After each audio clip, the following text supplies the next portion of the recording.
സാമ്പത്തിക സംവരണത്തിൽ സിപിഐയുടെ നിലപാട് മാറ്റം വെട്ടിലാക്കുന്നത് സിപിഎമ്മിനെ. മുന്നോക്കക്കാരിൽ സാമ്പത്തികമായി പിന്നാക്കം നിൽക്കുന്നവർക്ക് സംവരണ ആനുകൂല്യം നൽകണമെന്ന നിലപാടാണ് പിൻവലിച്ചത്. എന്നാൽ ഇക്കൂട്ടർക്ക് സംവരണമാകാമെന്ന നിലപാടിലാണ് സിപിഎം.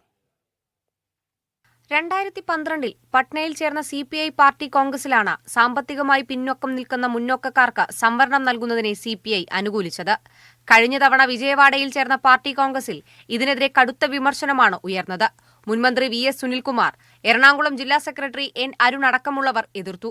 പാർട്ടി എക്സിക്യൂട്ടീവ് തീരുമാനിക്കട്ടെ എന്ന സമവായത്തിൽ അന്ന് പിരിയുകയായിരുന്നു. ജാതി സെൻസസ് അടക്കം ആവശ്യപ്പെടുമ്പോൾ പട്നയിൽ അവതരിപ്പിച്ച പാർട്ടി നിലപാടുമായി മുന്നോട്ടു പോകാനാവില്ല എന്ന തിരിച്ചറിവിലേക്ക് സിപിഐ ഒടുവിൽ എത്തുകയായിരുന്നു. 2023 ദേശീയ എക്സിക്യൂട്ടീവിലാണ് ഇക്കാര്യം പിൻവലിക്കാൻ തീരുമാനിച്ചത്.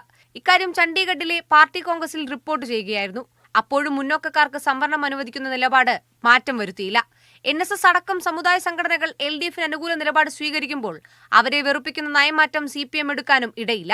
പാർലമെന്റിൽ ഭരണഘടനാ ഭേദഗതി പാസായ സ്ഥിതിക്ക് CPIയുടെ പുതിയ നിലപാട് കൊണ്ട് പ്രത്യേകിച്ച് പ്രയോജനമില്ല.